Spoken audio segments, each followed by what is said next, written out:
سيداتي سادتي، بإمكانكم الجلوس في مقاعدكم. برنامجنا سيبدأ الآن. Ladies and gentlemen, please take your seats. Our program will now begin.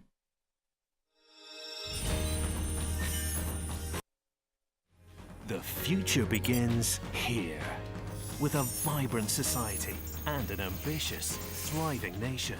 Here, we unpack the toolkit of the future. Empower the leaders of tomorrow with education, media, and culture.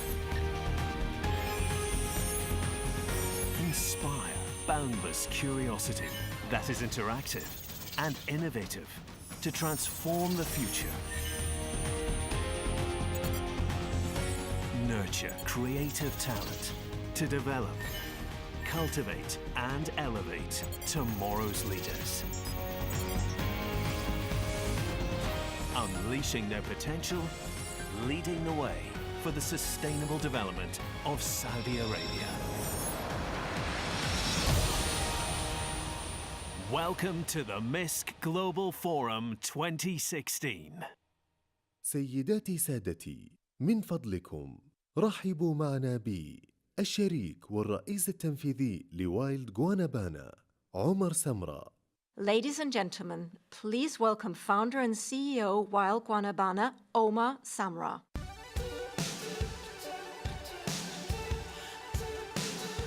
Hello. Good morning, everybody. From the beginning of time, man has always been fascinated with the idea of pushing the envelope. Not literally, of course, but really trying to redefine the limits of what's possible. Trying to be the strongest, the fastest, the smartest, trying to go to the highest place, the coldest place. And I think this has been none more prevalent than in the field of exploration. In 1978, climber Reinhold Messner not only climbed Mount Everest, he was the first person to do it solo and without the use of supplementary oxygen. In 1961, Yuri Gagarin not only he went to space and he did one orbit around the Earth, something that was considered impossible before then.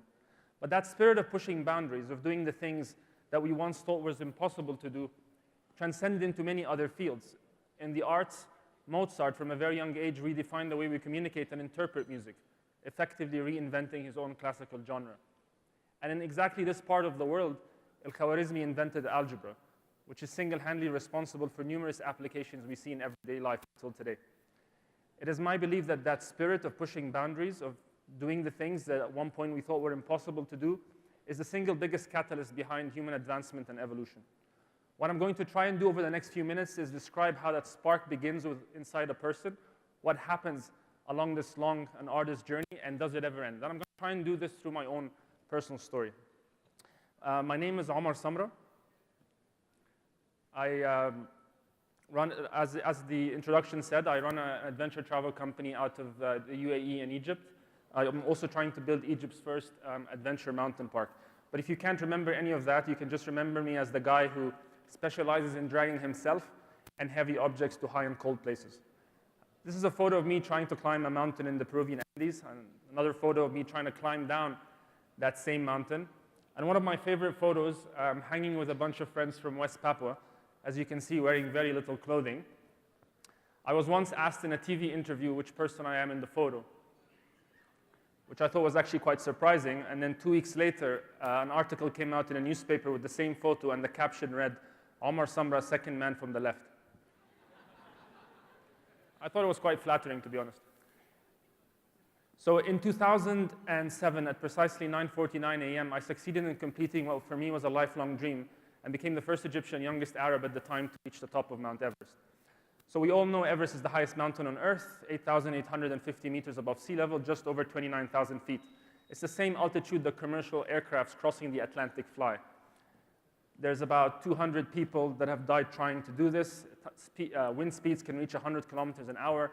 Temperatures can reach minus 40 degrees Celsius, and it takes 2.5 months to climb. So why on earth do it? It's a very good question that my mother kept asking me all these years. Why not take a simpler hobby, like collecting stamps? A question that my dad asked me all these years. He's a philatelist. But to answer those two questions and many more, let me tell you the story. So even though I'm Egyptian, I was actually born in Wimbledon, famous for the tennis tournament. And I was born roughly around the same time the tournament was being played, which my parents thought was some kind of prophecy that I turned out to be the Egyptian version of Boris Becker. Now, unfortunately, I was extremely bad at tennis and pretty much every sport that I played until age 11. When I turned 11, things got progressively worse. I was diagnosed with a very severe chest asthma, and I used to wake up every night unable to breathe properly. In fact, my breathing got so bad that I started to sound like this guy here. My parents got alarmed that I sounded like Darth Vader. They took me to a doctor. He said, Omar has this peculiar kind of asthma, will disappear when he's older, but if he wants to get rid of it quicker, he needs to play sports seriously and consistently. I hadn't really learned to be patient at the time, so I started training right away from the next day. And then within weeks and months, I stopped using a lot of the medicine and inhalers the doctors had prescribed. I managed to play actually sports for the first time. But it was at age 16 that something happened that sort of changed the course of my life for the years to come. And it's that I had the opportunity of going to Switzerland and climbing a mountain. And the first time I stepped into the mountains, I had never seen snow in my life. But I felt like it was a familiar place. I was taken back by the beauty of the mountains, the sense of peace that I felt when I was there, but also the sense of challenge. Because when you climb a mountain, you're not challenging the mountain and the elements, because they're always going to be far stronger than you, but you're challenging your own weakness of the body and mind. And that really appealed to me. With the simplicity of a 16-year-old, when I got to this small mountain, I realized that maybe I could climb the highest mountain on earth. But it only took a few weeks to realize that it was much harder than I ever thought, and it would take many years to be able to overcome. Rather than forgetting about that one dream, I realized why not break down that one dream, which is climbing Mount Everest, into smaller, more achievable parts. And there sort of began a 12-year-long journey from age 16 until 28 of climbing very different mountains all over the world and gaining various experiences until climbing Everest was sort of a logical goal. Of course, I can spend a very long time talking about Everest, but for the interest of time, there's one story that really resonated with me up there that I'd love to share with you. And it was actually about 7 weeks into the expedition. When we climb Everest, as you can see in this topographic map, it takes about 1 or 2 weeks to get to base camp, and then we set up 4 camps until we reach the summit. The higher we go, the atmospheric pressure decreases, and so you breathe in the same amount of air, but you get less oxygen. So the body has to adapt by producing more red blood cells. And so it was 7 weeks into the expedition. We had reached Camp 3, and we were on the way for the summit for the first time. So it was the first time we put the oxygen mask on. Every single day on Everest, you don't know exactly you can't see where you're going. So you start in a camp, and you know you're going to the next camp, but it's hidden from view. And so you trick yourself into thinking that it's close, and then every time you pass a corner, you realize it's not there, and you keep tricking yourself. The problem that day was that I could see 80% of the route from where I started. From where I started, I could see where I needed to go, and my movement was extremely slow and far between. At 7,500 meters, there's very, very little oxygen. And so, without exaggeration, you basically hold your ice axe, you take a step,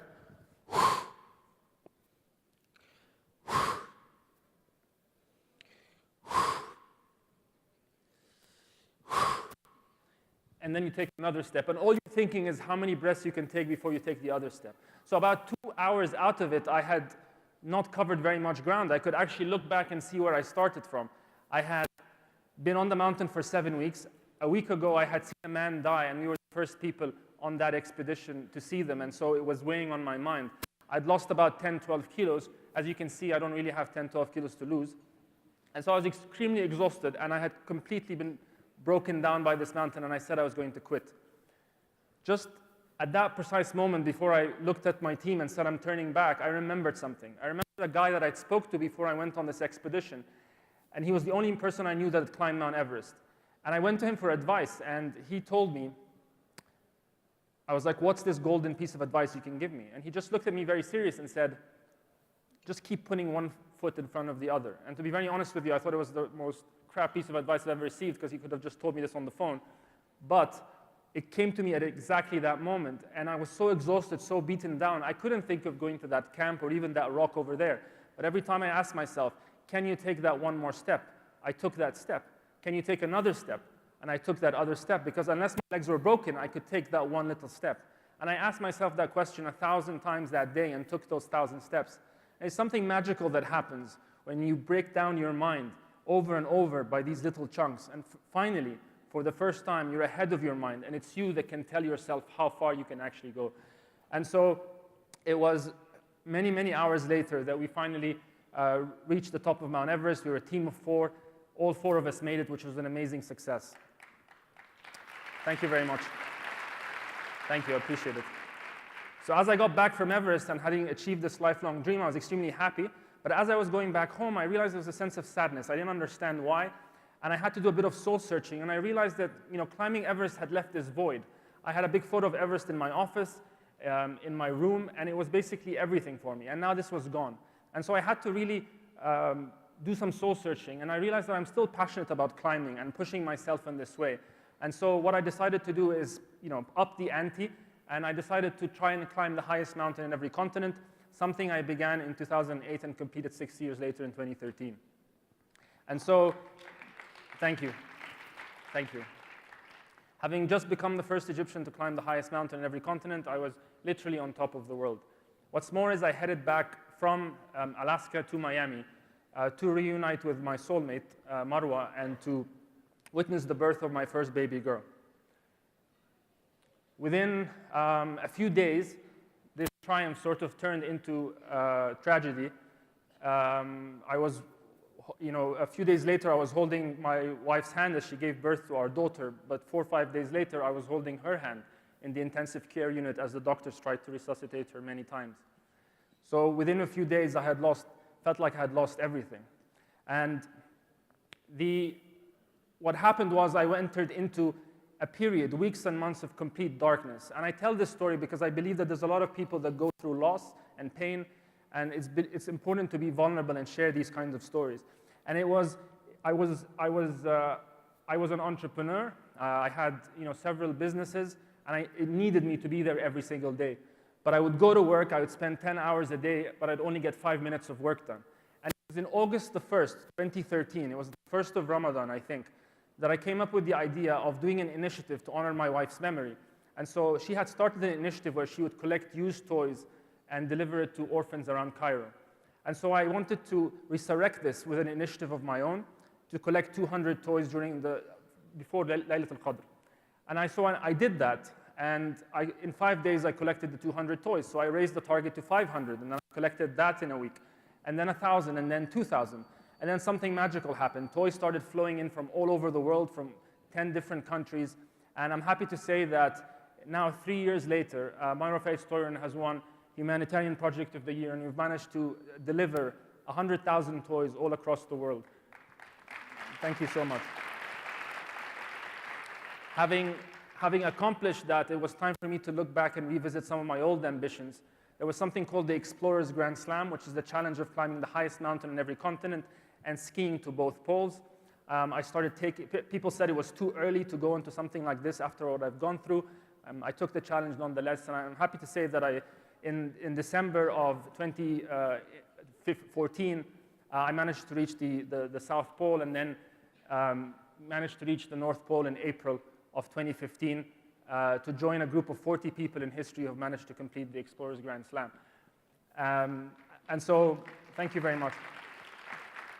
And so after I'd done that, there was just one thing for me left to do. When I was an 8-year-old child, like many people probably here, I had one dream that I wanted to go to space.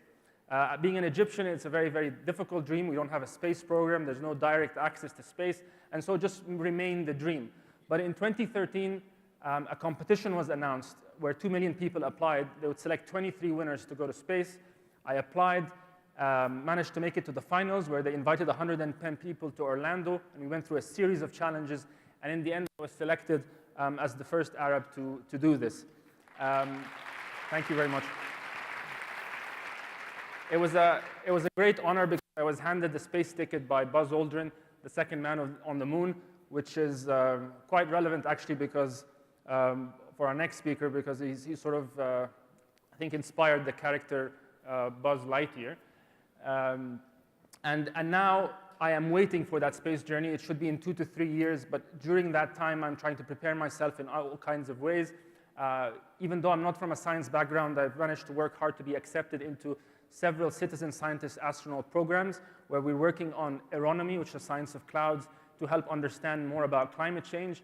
And we're also working on bioastronautics life support systems, which is basically the new technologies that people are going to be aware once we start going into other planets and spending time on Mars.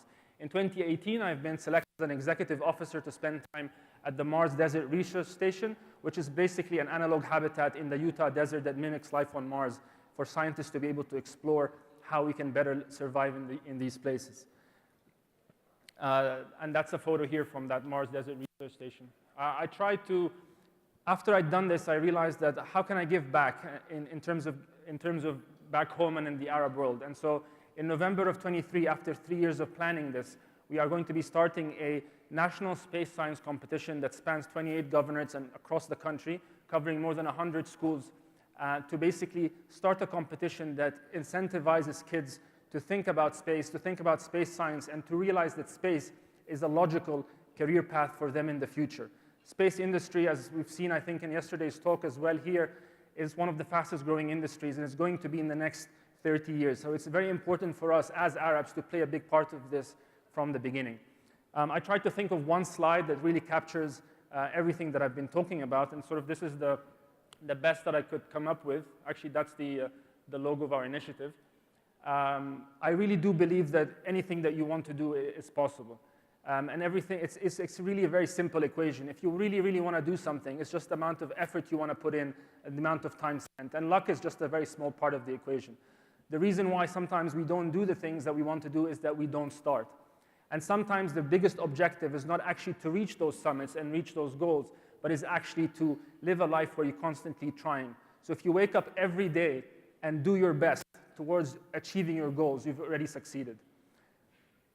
There are 4,000 people in the world who have climbed Mount Everest, 400 people have reached the 7th summit, 40 people completed the Explorer's Grand Slam.